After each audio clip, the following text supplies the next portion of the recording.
Welcome to On the Edge with April Mahoney Brains. Here, this is the spot where the conversation is pointed, the guests are sharp, and the responses are never dull. Welcome home, Brains. There's only one requirement to hang out on the edge, is that you open your big brain and close your small mind. Did you bring your thinking caps? It's time to put them on, because the conversation starts now. She said full and absolute. I love it. I love it. Brains, we are at the spot right here on the edge, the place where the conversation is pointed and the guests are sharp and the responses are never dull. We have Annetta Mallon from Australia. She is a grief recovery specialist and a whole lot more. I just can't, Brains, I have to bring it to y'all's attention, and silver hair is doing it to me. She said that it's genetic, but it's something about growing into ourselves, whatever that is. If that's our size, if that's our hair color, if it's a relationship, or if it's grief, because that's something that you have to mature into. Grief is a process, Brains. It is not an automatic, and everybody's not going to handle it the same way. It's tools to help you get through it. You'll never get over it. I just lost my mother, and I'm bent, but I'm not broken. And I want to talk to Annetta about that and what it's like in Australia, because what people tell me, I don't know, it's different. But here in the United States and the African American community, we have a celebration of life. I mean, we have a party. We really celebrate how that person lived. But you got to think about when you die, how you lived. So there's a lot of components to that, and how we're going to share that with children. So tell us, Annetta, start with your story, and then how did you find this particular genre and group of individuals to support? That's a really interesting question. Thank you. Like the way you describe grief, I matured into this work, and it's something that for me has been evolving for most of my life. So a very long time ago, back in the 90s, I was actually a birth doula once in San Diego for a lovely young couple. And it is an extraordinary energy when someone comes into the world. And I was honored that they asked me, and I'm really pleased that I did it. But that determined that for me, I was not interested in pursuing anything more to do with birth. And then I lived my life and lived in a few different countries, and then came back to live in Australia. And we'd immigrated when I was very young. And I went back to university and stayed at university because I'm a collector, and got 4 degrees, because why not, while you're in the groove.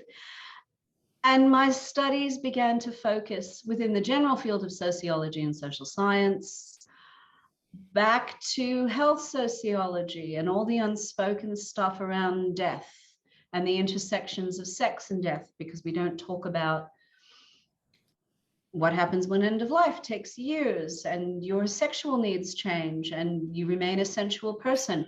Oh my God, you died? I'm sorry, your sex dies too? Oh, girl, just take me now, then take me now. That's not my plan. I'll have to get back to you on that, because I'm still on this side. And I have been a specialist grief and loss trauma recovery psychotherapist for over 30 years. So my studies into end of life and the processes of supporting people, and why don't we talk about this? I'm fascinated by the stuff we don't talk about, because I immediately want to talk about it a lot. Mm-hmm. Loudly to everyone. I mean, it's death and taxes. It's guaranteed. That's right. And that's right. It is, but you know what? It's an evolution. Now, again, I don't know how deep you go into it, but I believe I'm a very religious person. I believe in my religious doctrine, but I also am very spiritual and metaphysical. It all has a place in my life. And I know, I can taste it on my tongue that there is something after this. And I do believe that it's greater. I do believe in epigenetics, intergenerational trauma. I do believe in past lives. I've had a past life experience. That's just me, Brains. However you roll, that's on you. I'm not trying to convince you to do anything. but how you live can sure be indicative of how you die. Are there I secrets that you absolutely kept? agree. Yeah, I are there secrets absolutely that agree. you kept? Are there questions that you didn't answer? Did you do a deed? Do you have a lot of guilt? Are you scared? Because I talked to my mother before she was dying, Mhm. and I said, Mama, I said, how was it being 90? She said, it's the pits. I said, well, how long do you want to live? She said, well, baby, what if I lived forever? Wouldn't that be horrible? What if I were not able to see what is on the other side? And because of religious doctrines, some people think that there's no reincarnation. Some religions believe that, the end is the end. Um, Mhm. you know, I just, my mind just cannot conceive that. I'm not that small of a thinker. I think that there's other possibilities. There's many, many choices. If you don't mind me asking, is your religion a Christian one? Yes. Hmm. Okay. Did you know that reincarnation was removed from the Bible at the Council of Nicaea in 550 CE? So it was easier to control people from the perspective of the church. So the idea that reincarnation is still very, very important to people of many different belief systems and faiths and spiritual perspectives doesn't surprise me, because the idea has been around for a really long time. Well, I chuckle because I had some dear friends of mine when I was going to China. And we went, and I had to get a visa, and we were talking about, you can't proselytize, you can't talk about religion, can't take Bibles in and all that. Yep. And so I asked my friend's mother, and I said, well, I believe in reincarnation. I'm going there because of a spiritual awakening. And she goes, oh, I don't believe in reincarnation. I said, but you're quick to say that you're a born again Christian. You know, I just pumped her brakes, and she scratched her head, and she was like, "Oh yeah, so there's a rebirthing there. However you want to frame it, I'm not going to argue with you. However you want to frame it, but I know that this can't be the end. I saw my mother's soul. I kid you not, separate from her body. I put my chest on her chest and felt her very last heartbeat. How extraordinary. What a I gift. Yeah, it was a gift. I gave her permission to leave. She gave me permission to stay. But Annetta, everyone's not going to have that. There's a lot of trauma that people have experienced. There's hatred, there's greed, there's shame. They don't know There's who their also a lot parents of are. anger. There's a lot of anger. And let me be generally honest. Most deaths are peaceful, which is wonderful. But if someone is really, really angry, ragingly angry, and has been that way all of their life, their actual work of death, work of dying, may be very hard to witness for people close to them, because they may well fight to the very last possible moment. Mm-hmm. So there's There's a integrity, fear. There's a consistency. fear It there. doesn't mean it's easy to be around. Oh yes, underneath all anger is horrifying fear. Absolutely. Well, okay, so now let's talk about the perspective of sharing this information with children. I like to ask grief recovery specialists and psychologists and therapists about that, because you can't keep telling little Bobby that grandpa's just sleeping in that casket. He's going to be afraid to go to sleep. Absolutely. Thank you for expressing that so beautifully. I often get asked this question, and it's funny for me because I'm child-free by choice. And because I'm very clear that I never wanted children, I'm a great person to communicate with them, because I respect where they're at in life and who they are. I've never understood lying to children. I think that you don't have to be brutal in the language or the tone of voice that you use, but I'm a fan of death literacy. I will use the words dead, death, dying, died to children as I would to adults. I think it's important to give children small chunks of information because in my experience, children will take as much on board as they're comfortable with or need at that point in time to figure out whatever it is they're thinking about. And then when they want more information, they will come back to you. Right. They will either ask outright, or they will start to tell you a story, or start to review the conversation. And that's a signal that, okay, well, they're ready for a bit more information. Listen to them, find out what it is they're asking, what they would like to know. Be as honest as you can be, and also give them choices. I think it's a very bad idea to not let children go to celebrations of life, or to funerals, or to memorial services. I do too, because it is a part of it. I learned about sex by watching our poodles.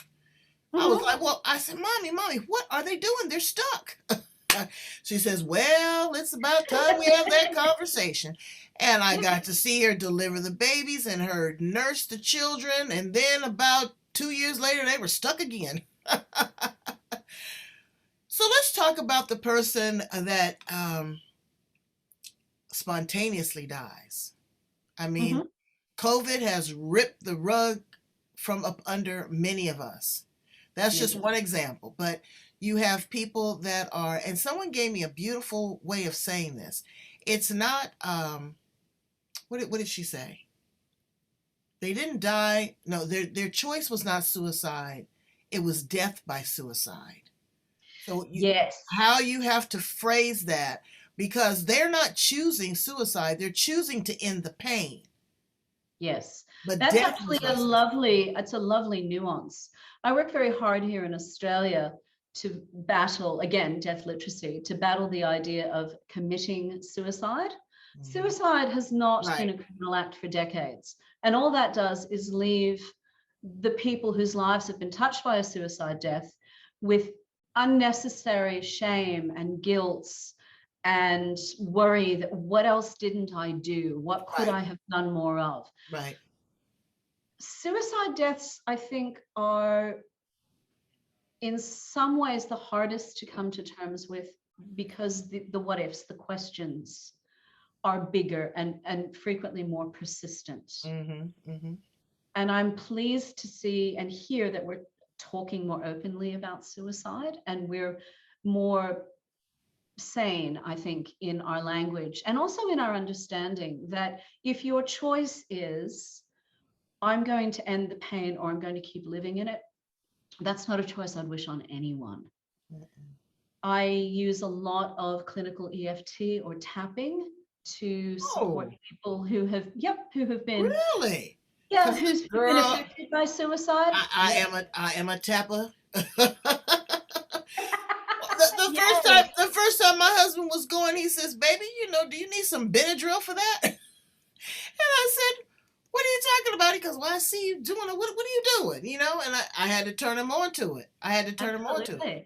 And what I love about using EFT in my therapy work is when something is really big and really overwhelming, and often if you've been very close to someone who has suicided, you don't want to talk about it, or you can't talk about it. And so the tapping helps people turn the volume down, which I think is very helpful, but they don't have to keep digging the groove in their brain by talking about their feelings or their experience again and again and again.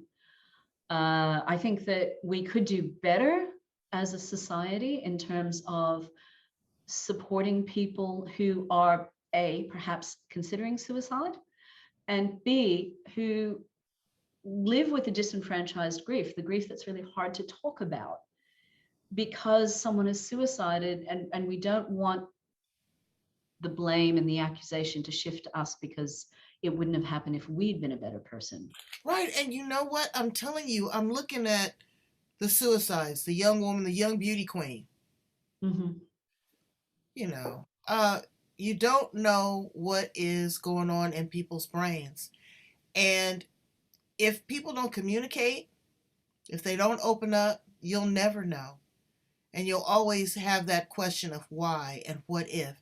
But my suggestion, I'm not a grief recovery specialist, but is to focus on what good you did do, the conversations you did have, the love that you did share, those great moments. You can't control other people's thought patterns. And if they were, 100%, they would seek out help. And sometimes, I had a friend, real quick, I love to tell my stories. Guy that, grew up with, I'm looking on the internet, I see this news clip. He done stripped butt naked, had a cute little butt, on a Southwest Airlines flight. They had to divert the flight so that they could get him off the plane. He was on military, and they were giving him medication, but they gave him medication that was an injectable, so he'd only have to get it every 3 months. So it was hard for him to regulate it. It got worse, and his brother found him hanging in their garage. He committed, he died by He died by his own hand. Right. And you would have never thought that, mental illness is a tough one. There are some cultures also, though, that look at suicide as honorable. Yes. So yes. it's a lot. There's a lot of rituals that go on around suicide. But the work that you have done and that you dedicated to, why is it fulfilling to you? I mean, what does it do when you see, a family get through this process? I just got a letter in the mail the other day from my mother, hasn't been past a year, but the hospice team sends me a letter every month around the time of, and I thought it was just so sweet. It's just so sweet. So what's your why? Why are you continuing to do this? Because I actually enjoy empowering people. My aim with everyone I work with, whether it's planning or creating a legacy or memorial project or grief support, whatever it is, students who train with me, I aim to put myself out of business. When I've done my job right, you are feeling skilled enough, resilient enough, and confident enough in your own capacities to move forward without needing me as a crutch, or I can't do this without you. The faster and more completely I can do that, the more effectively I've done my job. I actually like helping people. I enjoy solving problems. I'm pretty good at pattern recognition in emerging situations, and frequently, especially when grief is either very fresh and raw or recently re-triggered. So I do work with a lot of people who have historical childhood trauma, often from sexual assaults or abuse. Well, other kinds of abuse. Let me amend that. There will be rapid changes, and there may be a lot of unconscious and unspoken stuff going on.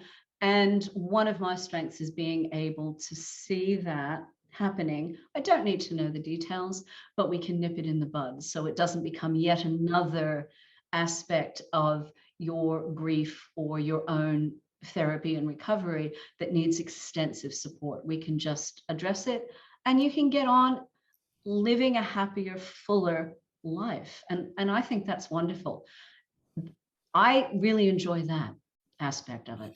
Well, I had another guest on my show, and she's a real heavy hitter. She goes in and talks to families after these mass casualties. I have actually been able to speak to a mass shooting support specialist who was over in Australia for a conference. Australia, I don't get a lot of your news. That's the first thing I do, though, when I do travel is the first morning I sit there and watch the news, because I want to see if you're creating the news, sensationalizing the news, or delivering me the news, so I can process. Well, that's what it's become, with all of these pundits and all this other stuff. But these mass shootings, and I don't know what anyone could say when a child shoots up a school and kills their colleagues, or a postal worker is mad because he's got to get a vaccination and he goes in. I don't even know what that conversation is like when you know, pack your kid up and put their Twinkies in their bag and hug and kiss them, put them on the school bus, Yep. and then something like this happens. How do they begin to process? I mean, you know, the person that I had previously said, you just have to hold space and just listen. Yes, I think it's important to recognize that just as there are waves and phases with grief, there are waves and phases in approach. So I never expect to see someone more than a couple of times if I'm in a triage position, because the mental health and the emotional support is actually quite similar to the process of coming in with deep trauma to our physical body, to a hospital system. So there's assessment and triage, and as much patching up as you can.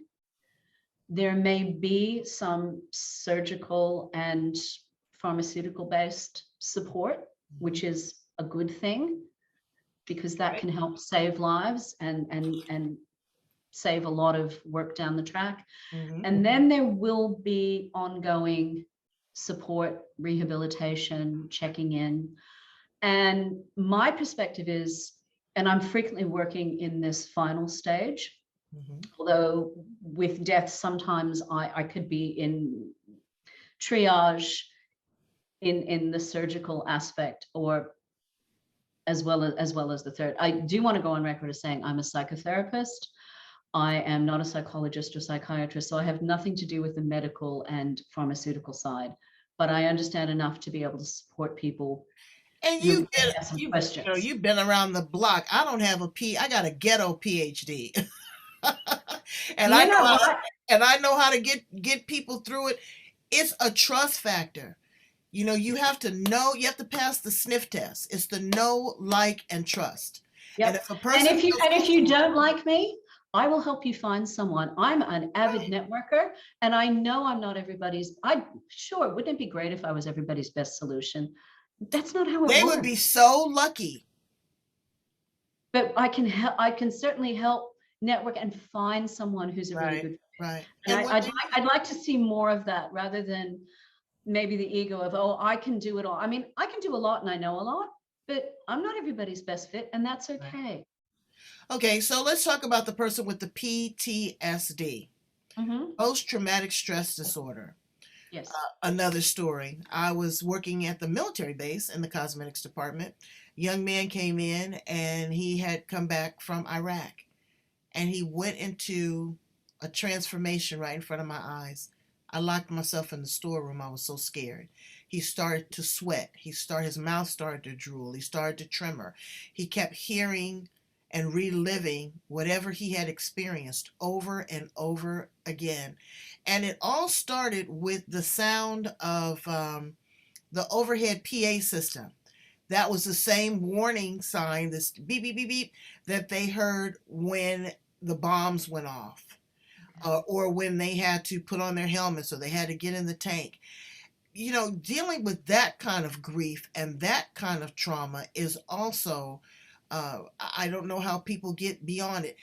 There's people that say, and again, you know, from your expertise, there's people that say, well, you don't have to relive that trauma, and it goes away. Annetta, I can't see it ever going away. You can process it, you can deal with it, you can learn to live with it, but I don't ever see it going away. I agree. And in fact, I sometimes have to take a very deep breath and not express anger at the people who say, oh, you just build a bridge and get over it. Right. Buy a bag of concrete and harden up. No. My personal approach is that everything that's happened stays happened. Time is an arrow. It moves in one direction. When the arrow's passed, okay, that's what happened.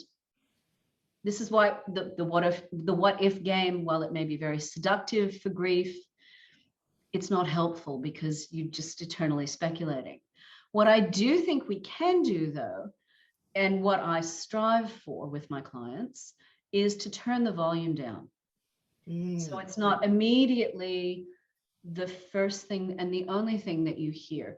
In terms of brain function and the story that you told of this poor young man who was immediately back somewhere else, that was he was horrific triggered for him. Yeah, absolutely triggered. There's sort of in a trauma brain, there's a superhighway where you go from the trigger back to the event, and it's super fast.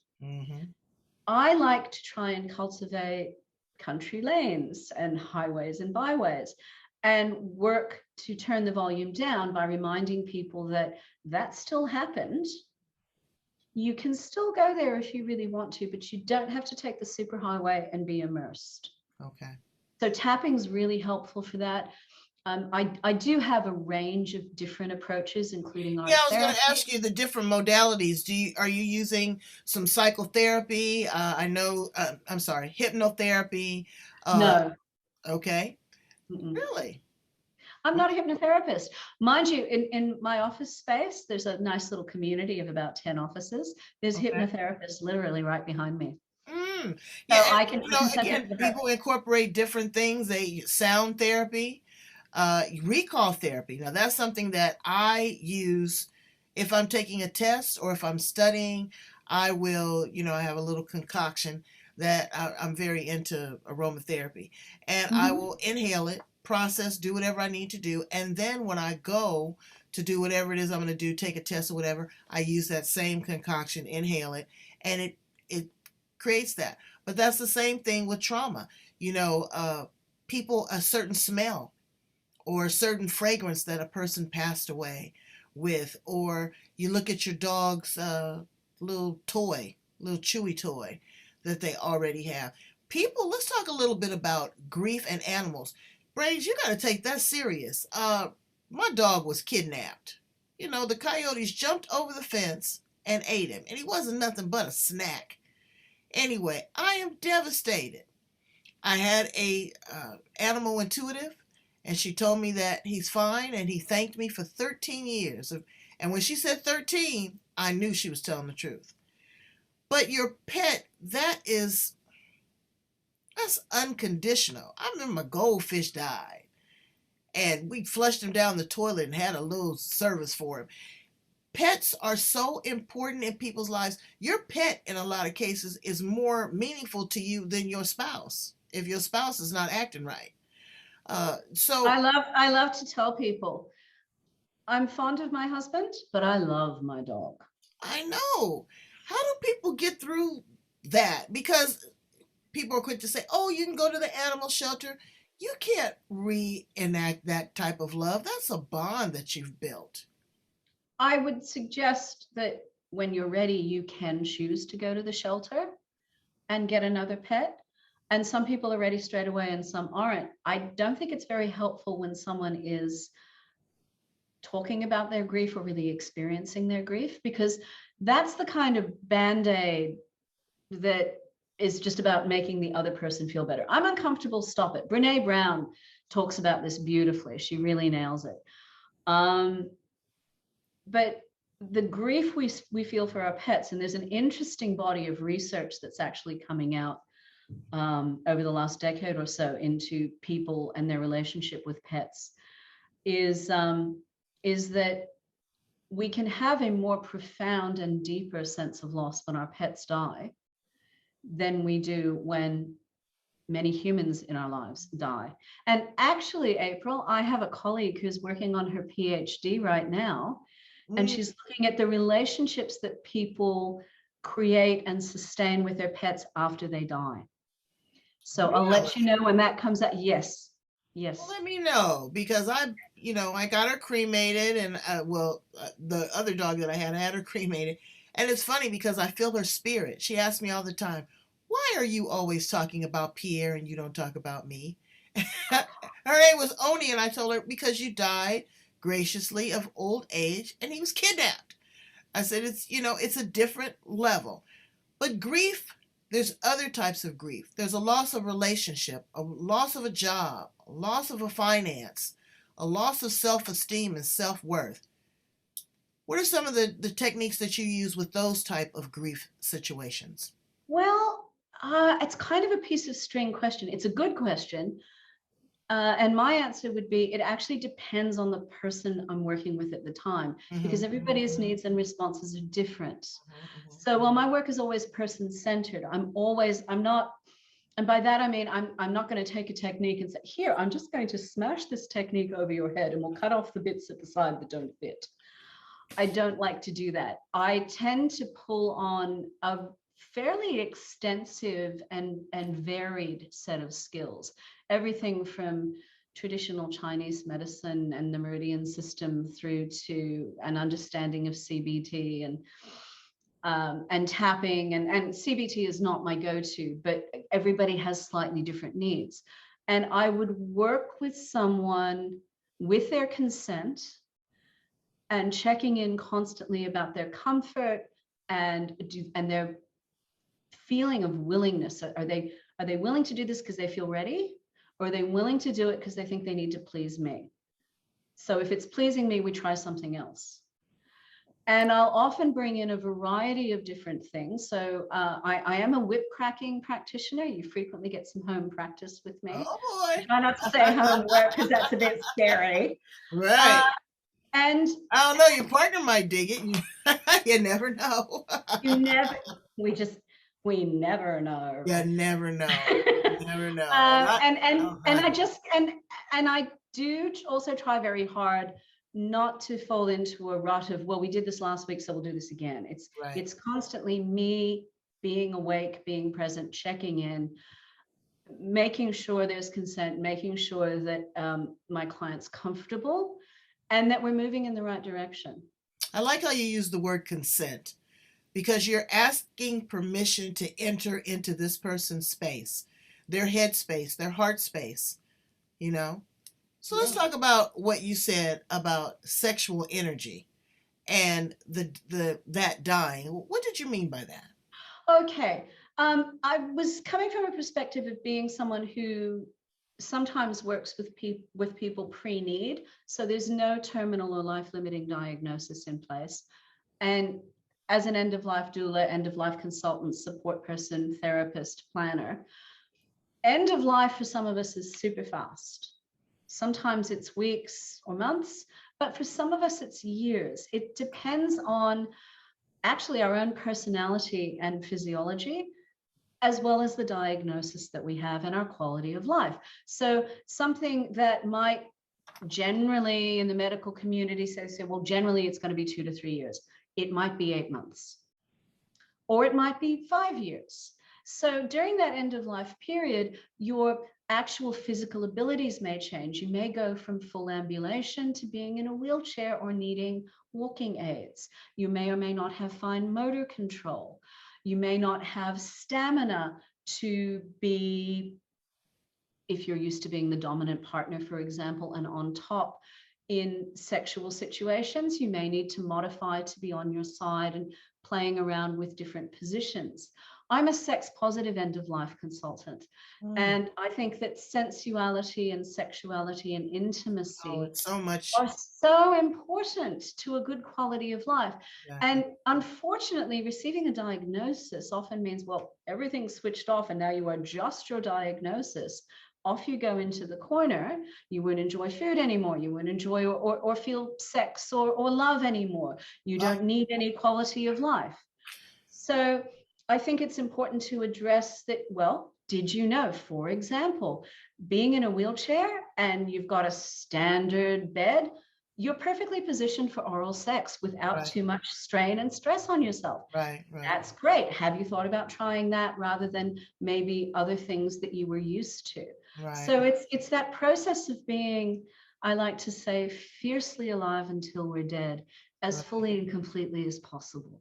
And I think I got another is part of that. I got another story. Yay. Okay, so you're a planner. I like that. I was working in the same cosmetic department that the young man had his PTSD episode. Customer comes in, absolutely adored me. I would sit her in my chair and she says, April, I came to see you. can you make me pretty? And I said, okay. And she started pouring her heart out to me. Yeah, I felt like her therapist. Well, long story short, she was dying. She had, her body had been butchered because she had a lot of cancer, and her husband was stepping out on her. And so she says, what do I do? And I had a conversation with her. I couldn't believe it. I told her, well, you have to really realize that his life still continues. And are you willing to allow him, as long as there, whatever your boundary, whatever framework it is, but are you big enough, and are you mature enough, and are you self-confident enough, and are you willing to free him from the bondage? Because he's not going to die with you. What are you able to do? And, she came back to me about 3 or 4 weeks later, and she said that, they had a conversation. What that was, I didn't want to get all into it, but she looked a whole lot better. So maybe she's allowed something, to happen in their relationship, allowed him to do what he was doing without having to sneak and hide. But you have to understand that if you're dying or transitioning, that other person is not going with you. What do how do you want to prepare that? If you've got a cool relationship, do you want your person to feel comfortable dating again or having another relationship? That's a part of the conversation as well. That's freeing to the other individual. Oh, Yes. I can't do that. I can't clean out the closet because, his clothes were there and they still smell like him and all. Being stuck in these positions can be very difficult. Yes. And I'm genuinely sorry that your customer that you had these wonderful conversations with didn't have someone who came and had the conversation before he started stepping out on her. It would have been great and ideal, I think, had he sat down and said, I'm still feeling a very high libido. I still have sexual needs and urges.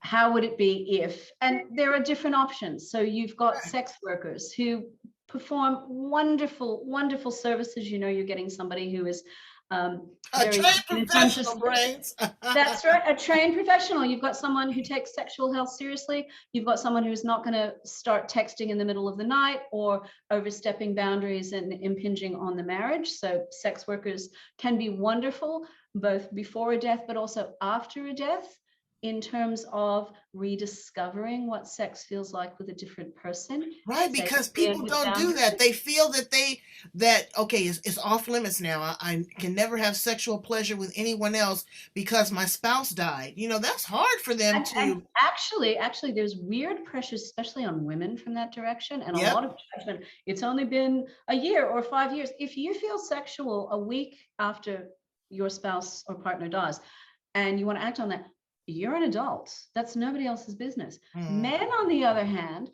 frequently get pressure from the other direction, and it's hard to talk about because men are always supposed to be up for it, right? Right. And people, get back on the saddle, get back out there. And they might want some more time. So we have interesting gender-based weird ideas about getting involved in other people's bedrooms, other people's knickers. We need to stay out and let people have their own process. Because again, that's going to be deeply personal. The other thing that the other part of the conversation might be, maybe there is already somebody in the orbit of the spouse and or spouses who there may be an attraction. And if that can be boundaried and it's consensual all around, maybe that becomes part of the routine and the consolation. And in fact, part of the end of life. It's different for every. It is. I had a conversation with a girlfriend the other day, and she was telling me, we had a mutual friend. The friend died, and now the husband is pushing up on her. And she says, oh no, but I knew his wife, but his wife is dead. Yeah, she actually doesn't care. Spoiler alert. She doesn't care. She doesn't care. But what I think it is, forgive me if I'm wrong, but I think that she has a certain guilt about what other people are going to say. Because Oh yes. I heard other things in her voice. Well, he's got a nice this, and he's a good looking guy, and he's this and he's that, but I can't do that because I'm not that kind of person. What is that kind of person? Yeah, So now, who's and telling you that? I that say that kind of snarkily because I've been married 37 years, and if one of my girlfriends got with Mr. Magnificent, I'd haunt that bitch. I would. I'd come up out the ground on her. So it's easy for me to say if I'm not in that situation. But at this particular juncture, I'm saying, well, give it some time. You may like it. People move towards the familiar. They move to where they're comfortable. I know this person. I have a conversation with this person. I've always kind of liked conversations that I've had with them, maybe going out to dinner. That doesn't mean that they're going to marry you. That doesn't mean that they want to bump uglies right away. Sometimes they just want conversation and uh, camaraderie around someone that is familiar, that makes them feel comfortable. and also a safe space to talk about your dead spouse, Right, right, because you have a history and it's not going to be, oh, tell me everything because I'm ghoulish, or oh, I couldn't talk about that, that's weird. When there's already been a long relationship that's a natural part of your dynamic, right, it can be right. really comforting because there's probably not going to be platitudes. There's probably not going to be, oh, I'm uncomfortable, talk about something else. Or la la la la la, I don't want to know. It's simply, yeah. Do you remember when they love this time of day, and we'd always have a glass of wine at this time and talk about how beautiful the sky was. Exactly. Yeah, and so actually you're recreating that, and you maybe open a window where, well, we've given each other permission to keep doing that because that's a really nice part of who that Absolutely. person was. So Absolutely. I would suggest that this person needs permission to not have other people's voices in her head Well, yeah, and that's what I figure said. it out on I her think that own. she's worried about, and again, she may not be interested. I don't know. But I think that she's worried about what the naysayers are going to say. Girl, couldn't wait. The body wasn't even cold in the grave. And here she is. She's, driving around in his Lexus. You know how people like to do that. But if you're not mature enough to handle it, and handle what those conversations are, then you're not ready for that. And you do the other person a disservice if you're with them and it's very disingenuous, because they can tell, and that's going to hurt them even more. And I would also quietly point out, none of us know how much time we have. The great idea of if I die and when I retire, it's Right. actually the other way. If I retire and when I die, because that That's is the right. universal human experience. Mm. Not all of us are born, but all of us will die. Grab life with both hands if it feels right to you. And let's work on being more death literate as a community and a lot less judgy, and stay out of other people's business. Right. And There's get a all your paperwork in wonderful, order, brains. That it makes such a difference. People are not arguing and fighting over, because if you love your family, you will make provisions for them. If they're stepchildren, you want, your children to be taken care of. You don't want it to end up in probate. That just makes the grieving process even worse. And there's always, I'm gonna tell you, brains, I probably don't have to tell you. Every time somebody dies, somebody shows up and shows out where you least expect it. So what I did when that happened to me is I stepped back, and I allowed them to do whatever little trickery that they wanted to do. I let them go through it because that's their grieving process. They're not going to grieve like I'm going to grieve. I was taking the high road. I was not going to let anything distract me from the beauty of watching the transition of my mother, knowing that she was safe, that she was here with me. I wasn't going to let anybody damage that. But people will leave you out of the obituary. They will not allow you at the funeral. They will, drag you into court. And is it really worth it? Is it really worth it? It's ugly. Let's talk about some joy, though. What what in the world do you do that just makes you happy? What lights you up? I spend time with my dog. Really? Yep. So I love just going out and sitting on the grass in the shade with the breeze, and we'll play with a squeaky toy. And even if we just do that for 10 minutes, he's so happy because that's his happy place. He loves to go swimming. So at the moment where I am, it's summertime, and we go to the local lake and we swim, and he gets to bark a lot because he's half Malamute. So he's a good communicator and barks to have the ball thrown, and we have fun there. I knit, I write. Really? Yes. Knitting is coming back. Knitting and crocheting and needlework. I think we talked about that. It is coming back with a vengeance. And it's fantastic for lowering blood pressure, mindfulness. If I'm really perturbed or upset or very tired, I will do very plain straight knitting that I don't have to think about. If I have the luxury and happiness of a chunk of time for me and I'm into it, I'll do lace work, which is more complex. So I have several projects so I can choose. I love to read. I enjoy gardening. I prefer red wine to white, but I'm always up for bubbles. And I actually, my happy place is a few people, and it might just be my husband and I or a couple of good friends with us, and we can have a really good conversation. I'm not a big party person. I love that that's an option, and that right. people, I don't like me. I don't know. COVID did that to me. I'm a social butterfly because, I'm into that going out, but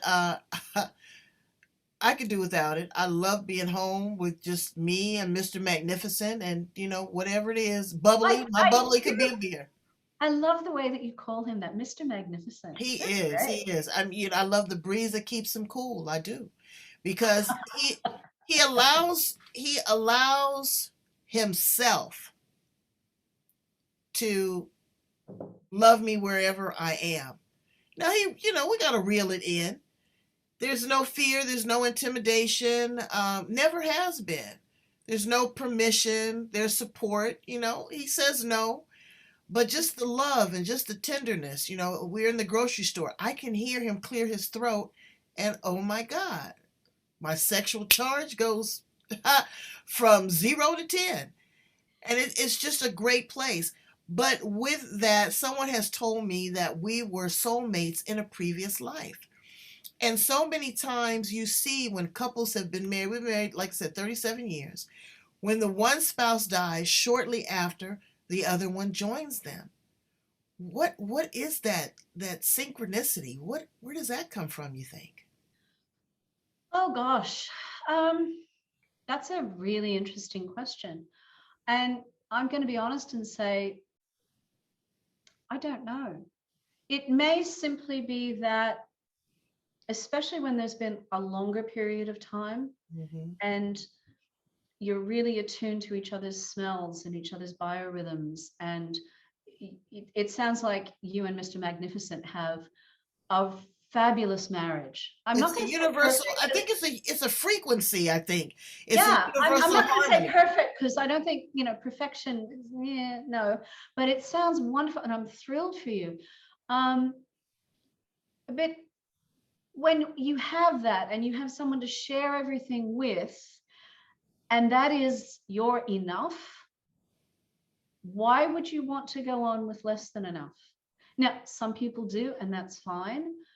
But I maybe it's simply because it's no longer enough. It's no longer complete, and this just isn't enough. I've had situations. I don't know. I've had situations with a couple of my friends that were relieved when the person died, the other person died, because of the torment and the torture and the pain and the abuse that they experienced. But having that experience ended up backfiring on them because now they feel guilt and shame that they have relished in the death of another individual. So they've got a lot of stuff bouncing around in their head, And it's real difficult to see that. I think guilt at death can show up at really odd times, and sometimes it's really fast. So it's not uncommon for someone who's been a primary carer, or just even if there's lots of support and you're not the only one doing intensive care, going to the hospital is exhausting, or just running extra errands and putting the emotional energy into holding space for someone who's dying is exhausting. And so, you know, a parent will die or a sibling will die, and it's like, oh my God, I got my gym schedule back. And it's such a relief. And then immediately, rather than just saying, oh, this is a perfectly normal response because my life can kind of go back to the way I like it, is the, oh shit, I'm a bad person.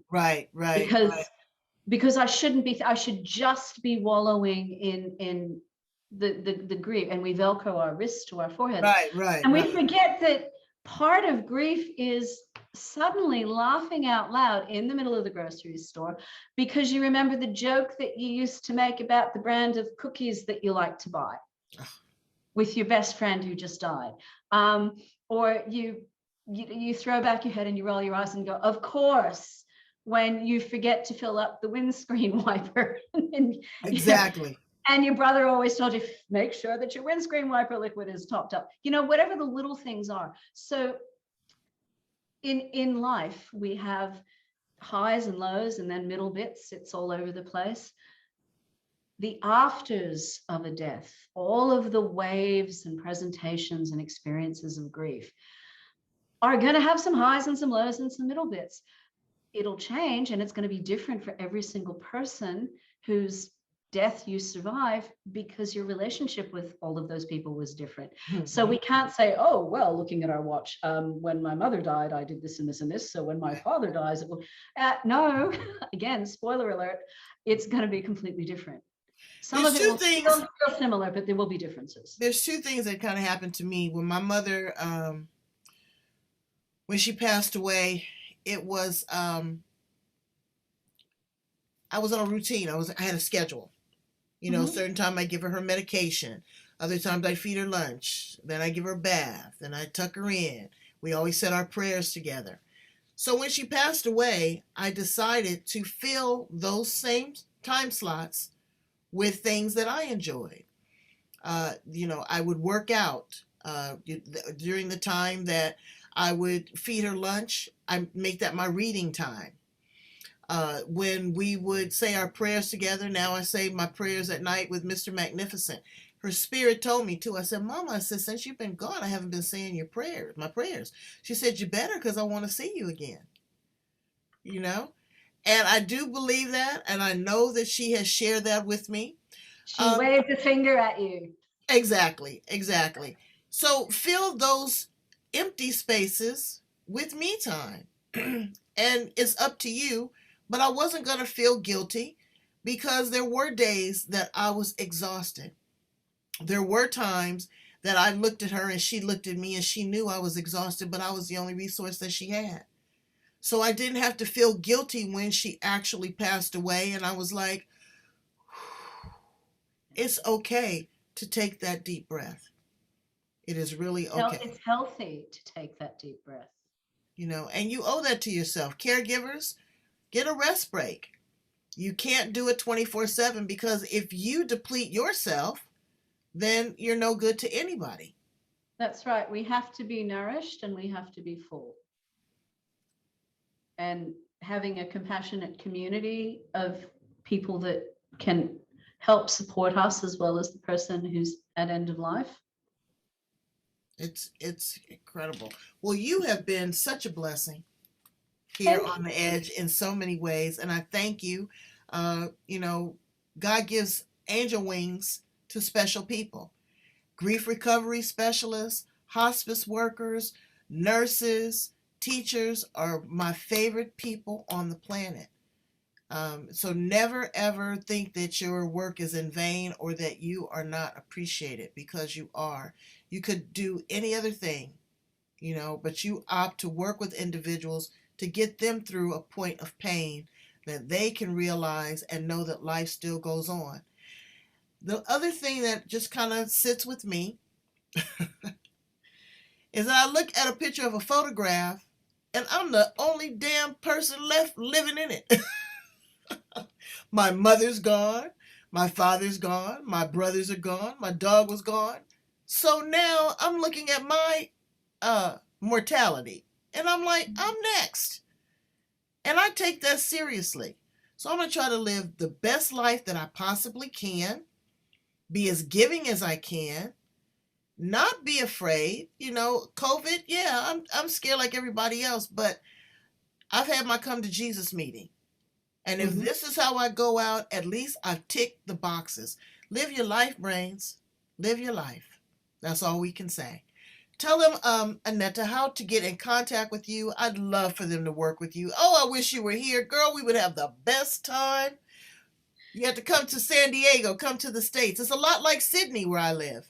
It's very much like Sydney. That's right, because you were here in San Diego. I lived in San Diego for 4.5 years. It's oh, shoot. Then you better come on back. All right. It may not be 2022, but maybe 2023. I will let you know. You're on. Right. I work face-to-face here in Tasmania, but I do an awful lot of work with Australian and international clients. You can look me up. My business name is Gentle Death Education and Planning, gdep.com.au, and I have a contact form on my website. My email address is info@gdep.com.au, and I can work on a phone or audio call, but I'm very comfortable working on Zoom with people, so distance is not an issue for me. Well, brains, fill up that space in the most positive way, in the most delightful way.